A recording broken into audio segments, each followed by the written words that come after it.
So in terms of today's topic, utility expenditures in the US are on the rise and are projected to continue to grow in the coming years due to a number of drivers, including accelerating load growth, replacing aging infrastructure, and modernizing and improving resilience of the grid. However, this increased utility investment is also coinciding with an affordability crisis. A large and growing proportion of US households are struggling to afford their energy bills. And this is increasing pressure on utilities and the regulators to contain costs and avoid unnecessary spending to limit rate increases. At the same time, an increasing percentage of investor-owned utility expenditures are being recovered through cost trackers, which are designed to recover specific costs on an expedited basis outside of a general rate case. And although these trackers may be appropriate, in some contexts, it may be helpful to more closely track utility investments in specific spending categories. We contend and have found that they are currently being overutilized. The energy affordability crisis has really created an urgency to examine utility cost recovery frameworks in more detail to seek out cost savings wherever possible. And these mechanisms and evaluation of cost trackers should be a priority in that work. So here at RMI, we've prioritized the topic of cost trackers in our work on utility cost containment. In April, we published a report, A Smarter Approach to Cost Trackers to Support Affordability, which we'll describe in more detail in a little bit. And in July, we published another article, Taking Cost Trackers Off Auto Renew, which highlights some of the state work that's underway, which some of our panelists will be able to speak to.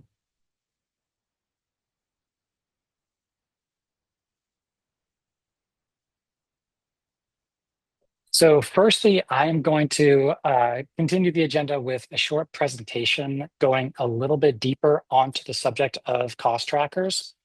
And then we'll spend the bulk of the webinar in a panel discussion. Kara will be moderating a discussion with three really amazing panelists, Commissioner Christy Nieto from Wisconsin, Jessica Friedman from the Massachusetts Attorney General's Office, and Amy Andrews from the Washington UTC.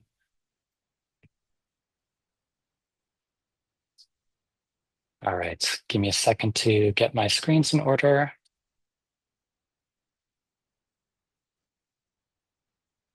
Okay. These are the resources I just mentioned, and we'll send those links out after the webinar. And this is the panel agenda I just walked through. All right. Thanks again for your patience as we're dealing with a little bit of last minute change at the moment. But to dive into a brief overview of cost trackers, we wanted to spend a few minutes providing a kind of a high level background in general and to set the stage for the later conversation with our panelists to highlight some of the issues that they're going to speak to in more detail. So a cost tracker is a rate-making mechanism that allows utilities to adjust recoveries for specific expense categories on an expedited basis instead of waiting until the next general rate case. So common categories of those expenses include fuel and purchase power, energy efficiency programs, expenses related to transmission or grid modernization. And as the name suggests, cost trackers track utilities' actual expenditures and recover those through a separate rider outside of base rates. And generally speaking, cost trackers recover dollar for dollar what was spent and accelerate cost recovery for those expenditures. And they also might be called something different depending on the jurisdiction in which you're working. Cost trackers can vary in a number of ways, and there are different types of trackers in terms of their structure and how they function. I'll just leave this here for reference and I won't go into too much detail, but there is a variety in terms of the design and implementation of trackers around the country. For example, There can be differences in terms of exactly how costs are recovered through the tracker, such as recovering all costs from an investment over time or tracking the difference relative to a baseline level of spending. There can be differences in terms of how the approval process works and in terms of timing or thoroughness of review of costs, with some reviews being more on the perfunctory end of the spectrum, for example. There can also be variations in terms of how the adjustments are actually made on customer bills. Today, cost trackers play an increasingly prominent role as a rate-making tool, and this creates real challenges in terms of cost containment.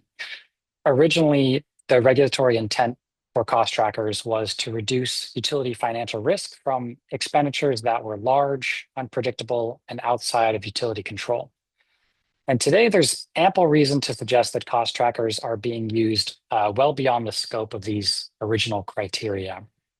What we're seeing is that cost trackers account for a large and growing proportion of utility revenues, as you can see here from a survey that was done a few years ago.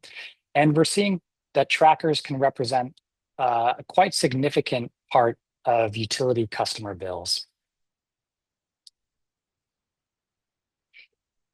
In light of the major role that cost trackers are playing in terms of utility rate making, there is a range of potential trade-offs with the use of cost trackers that we believe regulators and stakeholders should keep in mind.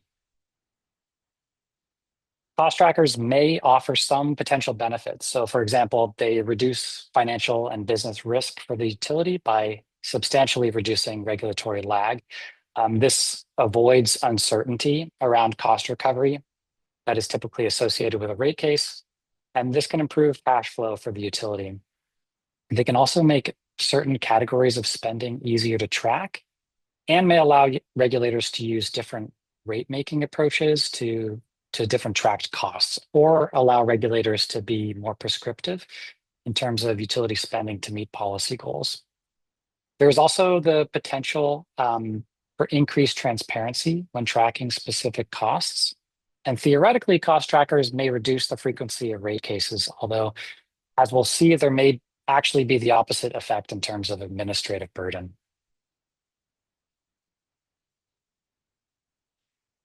On the other hand, there are many potential risks with the use of cost trackers that can significantly weaken utility cost control incentives.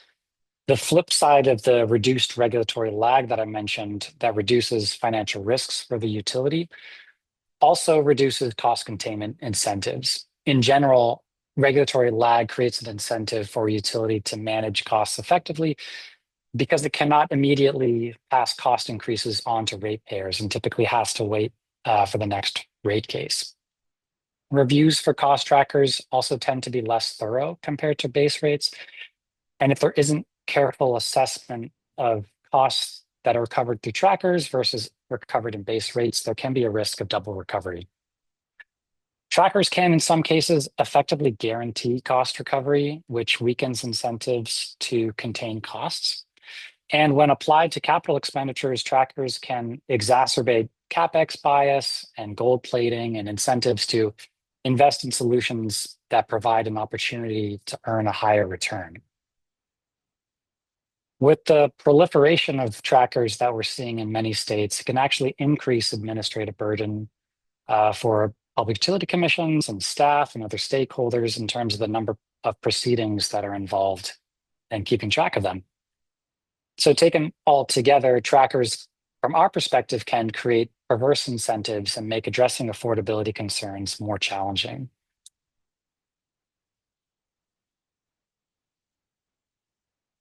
In light of these risks for cost trackers, we believe that reevaluating the use of trackers today can help support affordability goals.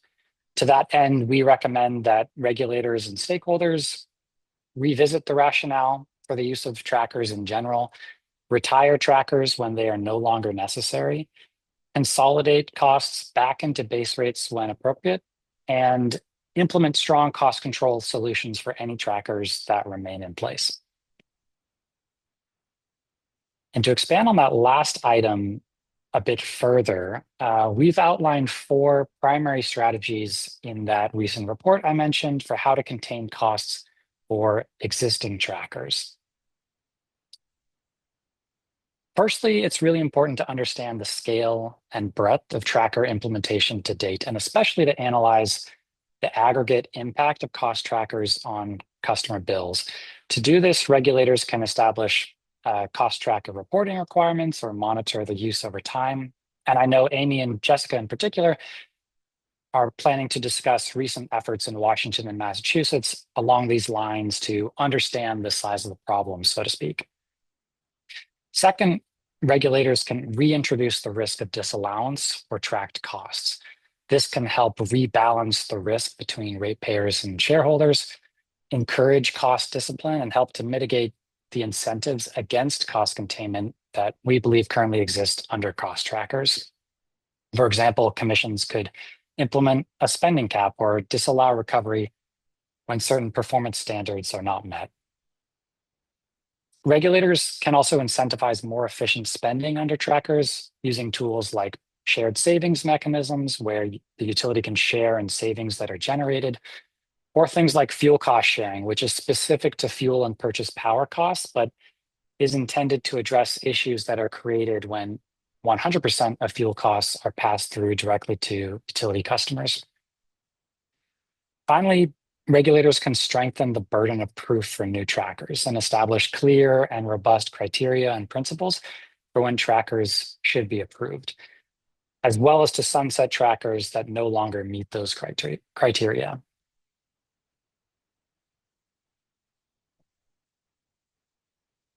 Lastly, before I wrap up, I'll leave this here for reference, but there are many questions that could be asked when evaluating whether a cost tracker is appropriate. And as an illustrative exercise, we've tried to provide a sense of some of the guiding questions here. So for example, when evaluating a tracker, you could ask, how does it influence utility incentives? And are those incentives aligned with state policy goals? Is it clearly distinguished from costs that are recovered through other mechanisms, or is there a risk of double recovery? What are the revenue impacts of the tracker and how has that changed over time? Are the risks created by a tracker appropriately balanced between shareholders and ratepayers? Does it truly warrant separate treatment compared to recovery through base rates?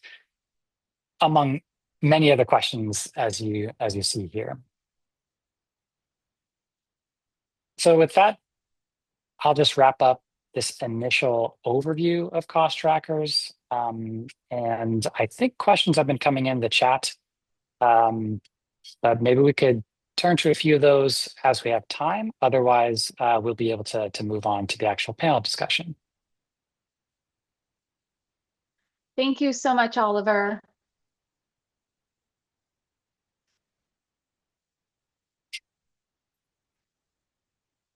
Okay, I was just double checking to make sure you all could hear me, and I'm getting a thumbs up. Apologies for that, those technical difficulties in the beginning. Thank you so much, Oliver, for taking the wheel there and for that excellent presentation.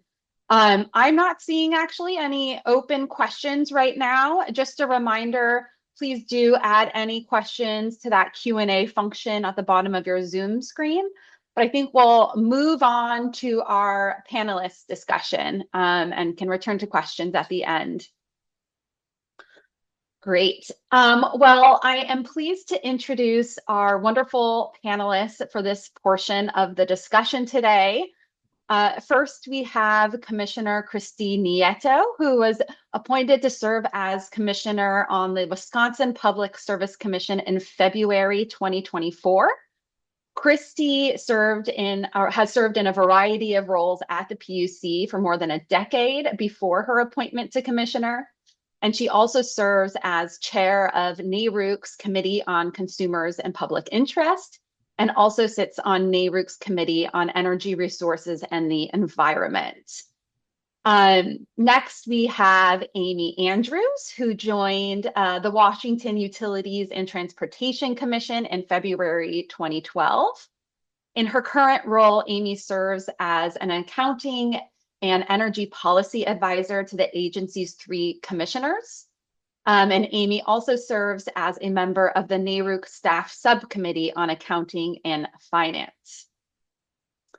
Prior to Amy's current role, she served as the Commission's Policy Director, Deputy Director and Chief Financial Officer, and as a Regulatory and Fiscal Analyst. And lastly, we have Jessica Friedman, who is an Assistant Attorney General with the Energy and Ratepayer Advocacy Division at the Massachusetts Office of the Attorney General. Jessica joined the Attorney General's office in 2020. Her work focuses on issues related to energy affordability, public participation, and rate design. And prior to joining the AGO, she practiced in Hawaii, working at the Public Utilities Commission, the Office of Hawaiian Affairs, and the Intermediate Court of Appeals.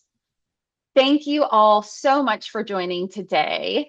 To start us off, I would love to hear from all three of you your reflections on how have cost trackers been applied in your state over time, and what challenges have been emerging with their use, or what challenges have you perhaps been avoiding with some of your decisions related to cost trackers? Amy, do you want to start us off? Sure, I can do that. Thanks for having me. And first, I do need to give a little disclaimer, as I do advise the commissioners that I am just speaking for myself today, not on behalf of my commissioners. So thank you for that. We have generally approved cost trackers in the course of general rate cases or multi-year rate plans over the years. It's been a case-by-case basis, but not necessarily consistent with application of well-defined principles. I would say it was, based on the evidence in the record. I think before the implementation of multi-year rate plans, I think we're a little bit more generous with the trackers because we were trying to get them to stay out naturally versus, having the actual authority for multi-year rate plans. But now that we've gotten the authority for multi-year rate plans, we do have kind of feel this need to rebalance the benefits to both the utilities and the customers. Do you want me to go into challenges right now or get everybody else's first impressions? Yeah, if you could also highlight some of the challenges that are coming up for you. Yeah, okay. I think the most significant one is just the number of rate changes we see throughout the year. So even if we have, a tracker that each of our utilities have, they also don't necessarily file them all at the same time. So it puts a pretty big administrative burden on our regulatory staff and our parties that participate in our open meeting processes.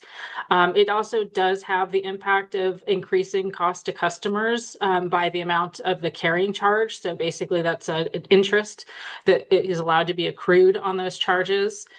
And I think one thing I've found in looking at specific programs, especially if part of the costs are embedded in rates and we're doing true ups outside of general rate cases, when you're in the rate case, I think it can obscure the actual cost of the programs and having different costs come in different places and different dockets.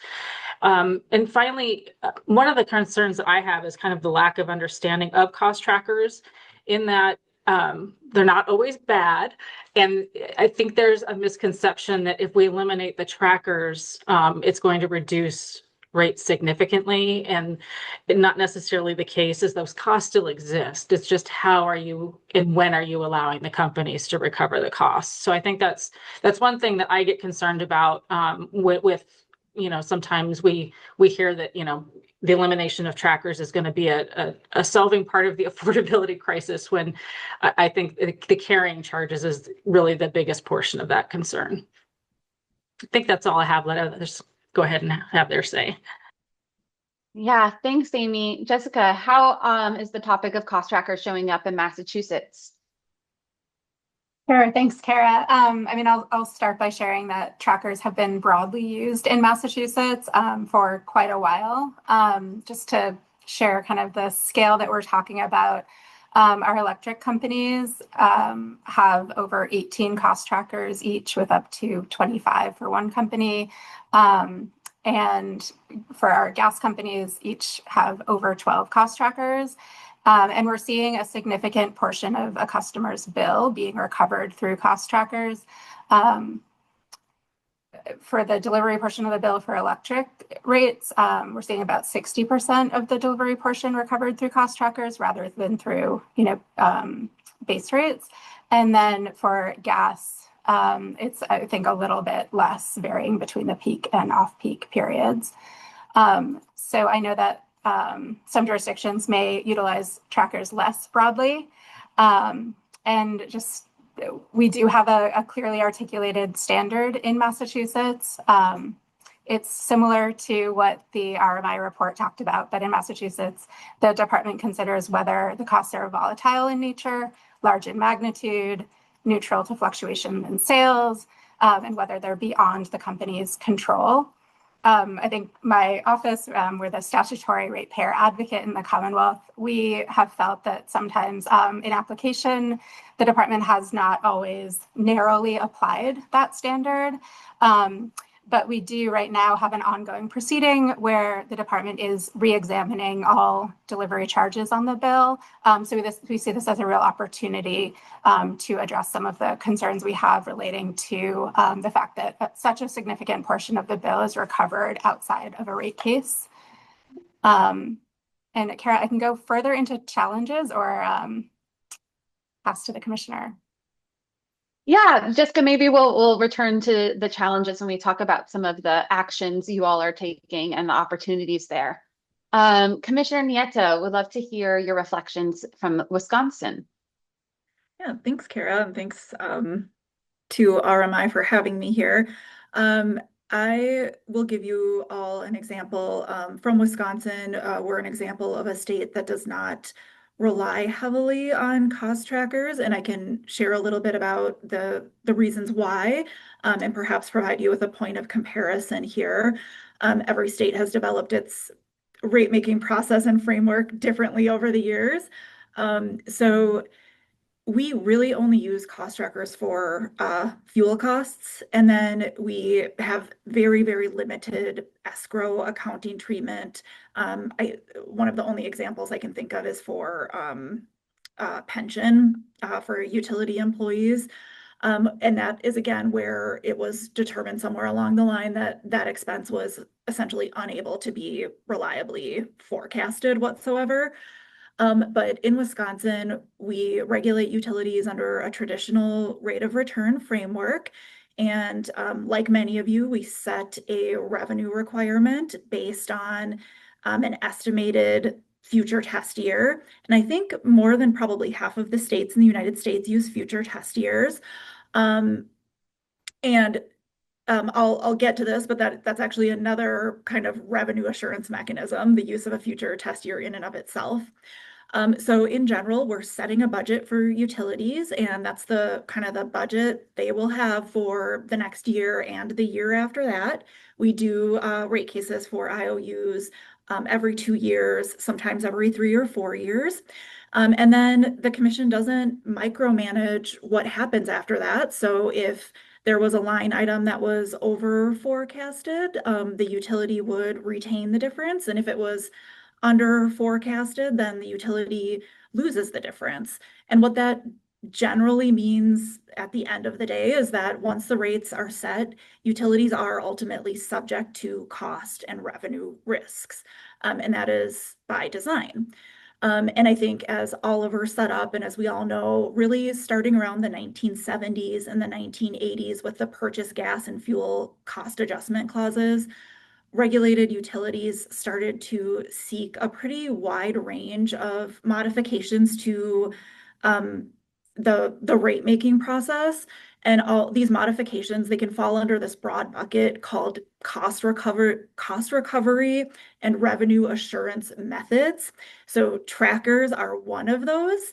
And these are all methods to, fix regulatory lag, so to speak, enhance utility financial strength.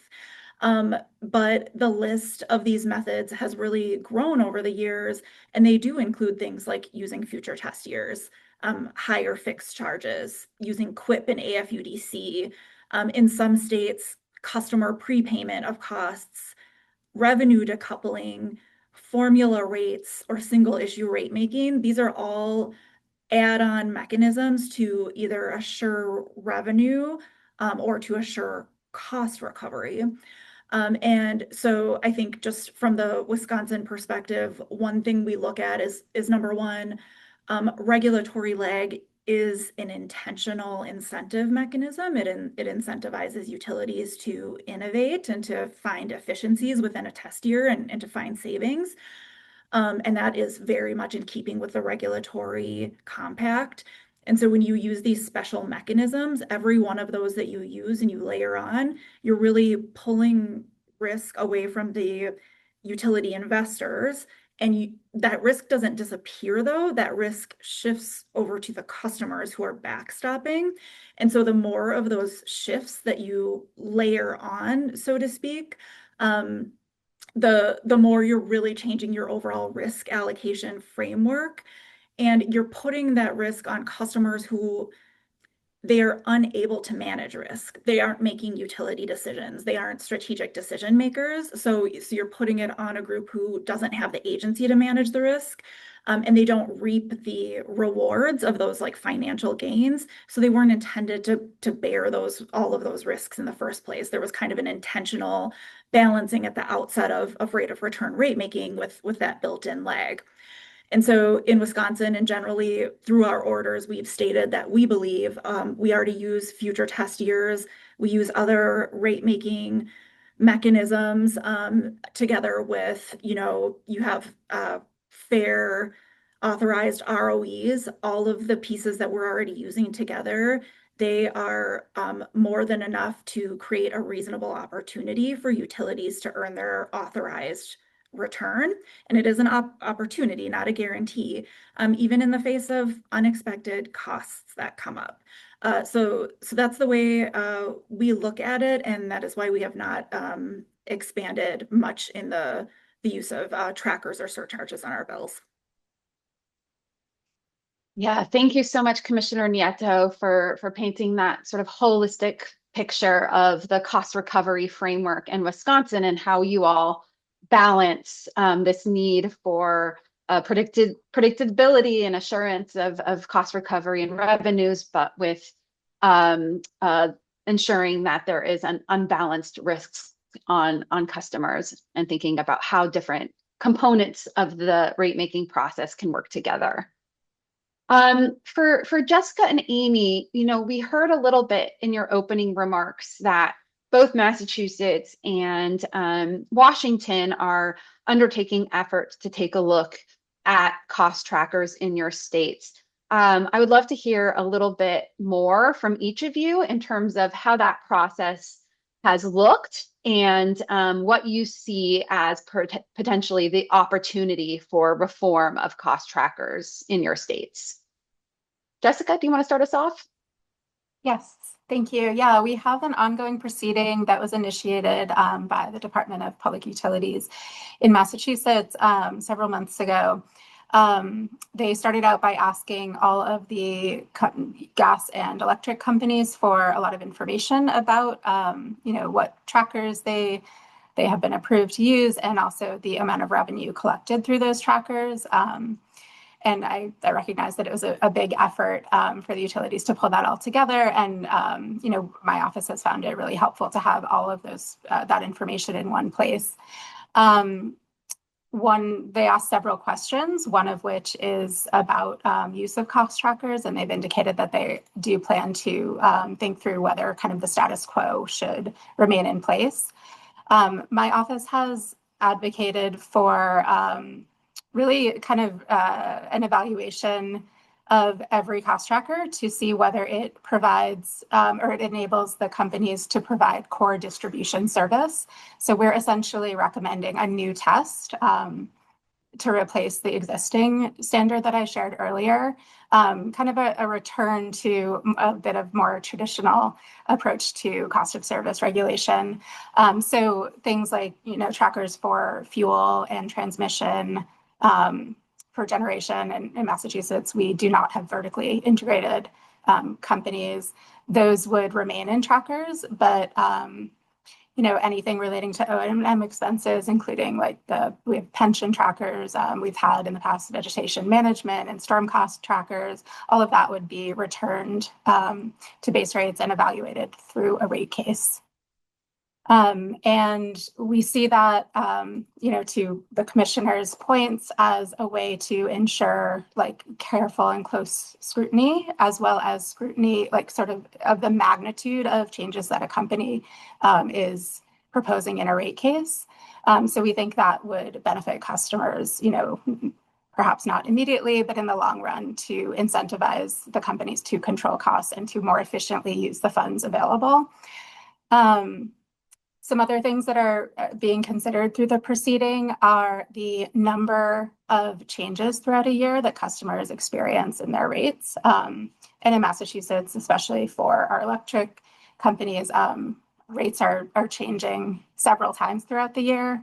I believe for gas customers, it's fewer because we kind of have a collective tracker that has a bunch of different trackers within it, so the rate changes are less frequent. And so we've heard from customers that bill volatility, as well as kind of the lack of predictability or visibility for customers, is a source of stress in addition to the total bill. So my office is really thinking through how we can mitigate some of those customer concerns. Thanks, Jessica. Amy, we'd love to hear more about the Washington process. Yeah, so when we received our additional authority for the multi-year rate plans, the legislature also tasked the commission with considering alternative forms of regulation, or PBR. But one of the steps that we didn't immediately undertake was evaluating the regulatory environment itself. And we started off with implementing multi-year rate plans. We set some performance metrics, and there was a discussion about implementing performance incentive mechanisms. And I, in particular, got a little concerned, speaking to Commissioner Nieto's comments about that layering of benefits and the risk shifting of implementing incentives on top of multi-year rate plans, decoupling all the trackers that we already had in place. So we took a pause in December and said, let's do this regulatory assessment. And what that consisted of, we started with pulling 5 years of data of rate changes. So every single item that came before the commission that had a rate impact to customers, we gathered that data, organized it by the type of tracker, went back and did a historical research on all of our mechanisms, all of our trackers that we have in place, how they changed over time, so that we really had a good understanding foundationally of our complete environment, not just from trackers, but decoupling, multi-year rate plans, et cetera. And then based on that 5 years of data and that history of the mechanisms themselves, we started to think about, what is now no longer useful as a tracker? What doesn't necessarily meet those kind of core definitions that RMI has really put out there? And I believe it was Ken Costello, who I saw as a participant, that we were also relying on in our paper, about those principles. And so that's what we did. We went back and reevaluated, what's the rate impact? Is it a declining benefit to having this tracker in place? Has it just been left in place because we haven't reevaluated it in 5-10 years? So we did that work, and in June we issued a policy paper. So all this work was done within our policy team at the commission, and our commissioners were not involved in this process because we have a lot of other parties that are participating in this docket. So we wanted to make sure it was a fair opportunity for everybody to weigh in on these issues. So that policy paper was issued. It goes through and provides, description of all the different kind of mechanisms we have in place, supporting data about the different mechanisms, and then recommendations, a straw proposal on where the policy staff thought we could make some changes to help start to rebalance some of that risk. And it really is a starting place for the conversation. That paper is currently out for comment from all of our parties and interested persons that are participating. And we will then use that to then help inform the commissioners on that broad guidance of where they want to see changes in the regulatory framework for Washington State going forward. And then we can continue to proceed with the PBR work, as far as, do we need incentives or regulatory sandboxes for the innovation that we need to make the transition and to make sure that customers are protected from an affordability standpoint against some of these additional costs that trackers do provide, and limiting the number of times that these ratepayers are experiencing changes, and kind of reintroducing some of that regulatory lag that I believe should be there. So that is kind of where we are at right now in our process. We did have some very surprising findings. We did realize that unlike, I think Massachusetts, I think they had some higher percentages of the bill impacts coming from trackers. We were actually surprised on our electric side that it was significantly lower, about 11-12% for our two largest utilities and about 20% for our third electric utility. On the gas side, it's a little bit more muddled. It was like 50% just due to the PGAs, those fuel cost adjustment clauses. So that was eye-opening for us. We're also going beyond trackers, looking at accounting deferrals and the general tracker principles themselves. So that's kind of where we are at. I think some of the biggest opportunities I see for the reform are a consistent application of, when and how the commission approves trackers based on really well-defined principles. And I think the reduced administrative burden on staff is another one that I think we're going to see great benefits from. We were seeing, hundreds and hundreds of filings every year. So, just having some of those removed will be a significant improvement. And then, of course, like I mentioned before, the reduction in the number of rate changes that are occurring for customers.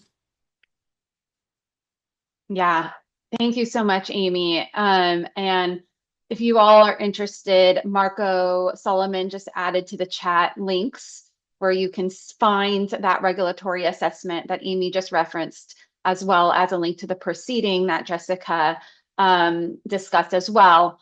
In addition to those state efforts, we've also included links to efforts in Virginia and Indiana, both states that plan to do their own investigations into cost trackers, given affordability concerns in each of the states. So if you want more information, you can find that there. Commissioner Nieto, I know that cost trackers have been getting more attention across the industry in recent months. You led a fabulous panel at NARUC recently on the topic. I'm curious to hear from you what you're hearing from industry and sort of what is needed so that we can better right-size the use of cost trackers across states right now. Yeah, thank you.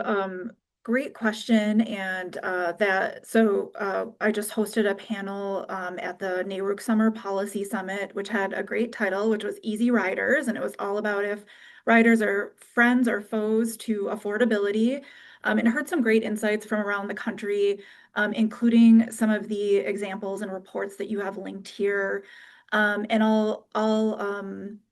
I'll share a few things that I learned from that session. A lot of lessons learned and a lot of ideas coming from Angela Navarro of Align Energy Advisors. And she was coming at this from a Virginia perspective. But really, as we've heard today, I think a lot of states are opening dockets or investigations. So taking a look at whether it's their overall rate making framework that they're using, or whether it's cost containment dockets, affordability dockets, et cetera, opening up investigations into essentially auditing through their rate making process and seeing where improvements can be made. That is a common step that I've heard across a number of states. I think staffing and commission capacity was another one. So cost trackers are putting a lot of these costs on, again, to the title of this webinar, on auto renew. And it is very challenging for commission staff to dig into something that is set up on that automatic kind of process and really scrutinize and evaluate those costs, much less bring those costs into question if there are questions. So I think, ensuring that there is proper staffing and proper capacity at commissions across the United States. It's been a huge mission and initiative that many organizations are supporting. It's just that entire structure at the regulatory commission really will decide how ably the commission manages costs. So that's a big one, and moving some of these items out of cost trackers and into base rates and into a regular rate making process and reintroducing that leg does decrease some of that burden. I'd say in doing, whether it's a report or an open docket, going back to something I think Amy reiterated, which is just taking kind of that inventory of all of these cost recovery assurance mechanisms and doing an inventory of how many of those are being used, essentially on top of the ROE, which already includes a risk premium for risk. So how much of the customers are paying for that ROE? So they're paying for that risk. And then each one of those mechanisms, there's a long list of them, those add risk to the customers, and then they're already paying to cover risk. So what does that balance look like? And just taking an honest assessment of that, I think, is something I heard quite a bit as well. Yeah, thank you, Commissioner Nieto. And I'm going to turn us to some of the audience questions that have been coming in, because a lot of these are relevant for what we just heard. And, I just want to maybe double click on that ROE comment you just made. Curious for your perspectives in terms of how we should be thinking about ROE in the presence or absence of cost trackers. What has that looked like potentially in different states, or what are sort of best practices that we should be looking for at the future?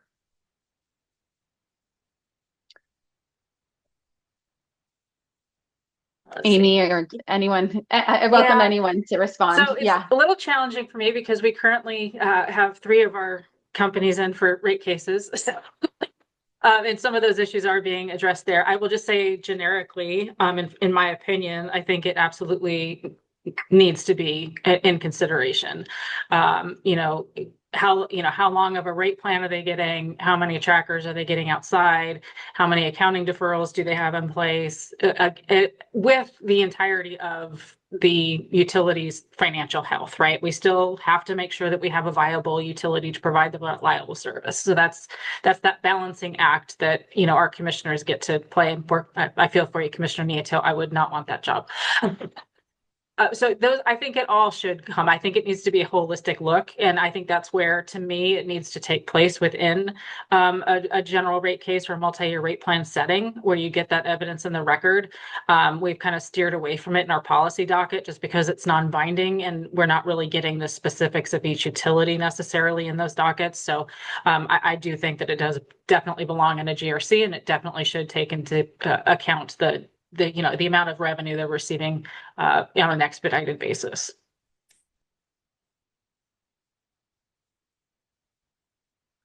Any additional thoughts? Jessica, Commissioner Nieto? I'll just agree with Amy. I think that was well said. I think, the degree of revenues collected through a reconciling mechanism that, is occurring annually, where there's a different level of certainty to the utility. I think that sort of how that affects the risk profile should be accounted for in the ROE. Got it. Yeah. Thank you all. Amy, I think I'm gonna address this question to you, but welcome others' thoughts on this if you have them. We have some questions here around sort of how can you really quantify or think about the cost differences between costs that are recovered through trackers versus costs that are recovered through base rates. And we have a question specifically thinking about the capital cost trackers. So perhaps the capital cost trackers in Washington. Do those include return, depreciation, taxes, or is part of that cost withheld until a rate case as regulatory asset? Yeah, so interestingly enough, although Washington does have, we are very numerous in our trackers, we have really, except for maybe some of the wildfire mitigation efforts, really not had many capital trackers. So they do have the ability, I think, through their clean energy action plans, if they have projects that are there, I think they could potentially have a tracker. Or there's something in statute, and I'm not quite remembering the exact requirements and parameters. But so we've tended to not. However, if it's completely outside of a rate case, then I believe we would be including, the whole kit and caboodle, all the depreciation, the taxes, accumulated depreciation offsets, the return, everything would be included. Jessica, is that perhaps similar in Massachusetts, or do you all treat capital costs differently? Sorry, I was more nodding because I was listening. I might need you to repeat. There were a lot of details in that question. I didn't share earlier, but in addition to all of the reconciling mechanisms that are utilized in Massachusetts, most of our utilities are operating under a PBR framework with a multi-year rate plan. And kind of automatic escalators for inflation and also for increased capital spending. Got it. Yeah, thank you. So a lot of different components to think about in terms of the total rate impact, especially when thinking about capital costs and the opportunity to earn on that. Commissioner Nieto, there's a question here specific to Wisconsin. And folks are wondering how power purchase agreements are treated in Wisconsin. Are those used as, or is there a cost tracker specifically for those, or are those recovered via base rates? Those are recovered via base rates. Okay, excellent. So those are just then folded into that future test year along with the other costs from the utility. They are. And I think to the extent that it's helpful thinking about power purchase agreements and kind of the time frame over which they unfold. I mentioned this earlier, but one point I would make is we are doing our rate cases on a fairly regular cadence, generally once every 2 years. And so one thing I heard when I talked to others across the country about this topic was that some of the states with the most trackers seem to have the longest time between rate cases. And so there seemed to be a relationship there, that there were some states with 10 years between rate cases or longer who also had a lot of trackers to kind of make up that ground in the middle. And that might be a little bit of a tie-in as to why it works for us to have things like PPAs and base rates as well. Excellent. Thank you for that additional detail. I think we have time for probably one more question, but there's a question here around whether or not Jessica and Amy, in your evaluation of cost trackers, if you've noticed a certain cost threshold where utilities have been pushing for the use of a cost tracker. So I'd be curious to know, in your review, do most of the cost trackers that you're looking at have sort of significant costs that are flowing through them? Or is it more of a mix in terms of the amount of costs these trackers are recovering? Yeah, in Washington, we definitely have the mix. And we have some trackers that that's part of the reason. It's like, why are we still having this cost tracker for this additional rate impact change when the impact change is like, 5 cents on a bill? It just didn't make a whole lot of sense. It seems like the utility was able to pretty well forecast what those costs were. So I wasn't quite sure where we were getting the benefit of those. We also have cost trackers that have a significant, impact on customer bills. Crazy enough, I think some of our low income program, our assistance funding, is actually a very significant impact on the bill, where we have those trackers for those low income bill assistance programs, and it's like at the upwards of like 5%. So it's a pretty significant chunk when they come in for those adjustments. Yeah, I think probably I have a similar response to Amy. In Massachusetts, there's a huge range. For example, the Attorney General's consulting expenses, which are authorized for to fund the consultants for my office. It's a very small expense in the grand scheme of things. It's recovered through a tracker, and then we have grid modernization and advanced metering infrastructure type of investments, or EV program investments, energy efficiency investments that are many orders of magnitude higher. Excellent. Thank you.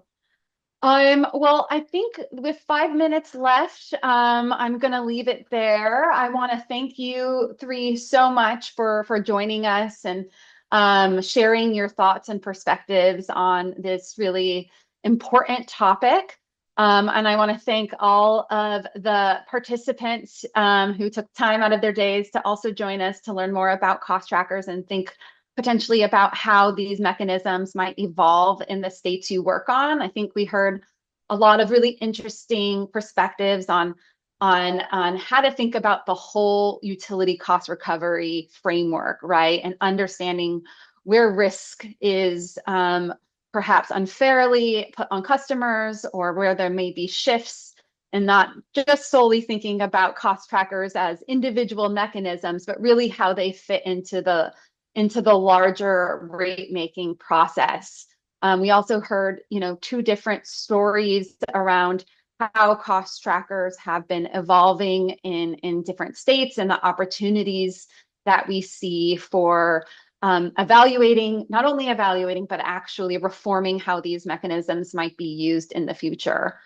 If you found this session helpful, or if this is a topic that you would like to learn about and are curious for ways how RMI might be able to support you, please do reach out to us. Our email addresses are on the next slide, and I can have Marco add those to the chat. But RMI can be a resource with information and insights. We do plan on continuing to do research on this topic. I already saw some chats with some good ideas for possible dynamics, or perhaps different opportunities to dig into this topic more deeply that we will consider. We also can help support you all in conversations that you're having in your states as you think about navigating the cost tracker landscape. As we've said in the beginning, there will be a recording of this session available. It will be up within 24 hours, and it will be on that same page that you use to register. We'll add a link to that page so that you can bookmark it and return back to it, and hopefully use this presentation as a resource for future discussions. But once again, thank you for joining. We really appreciated you taking the time, and hope you have a wonderful day.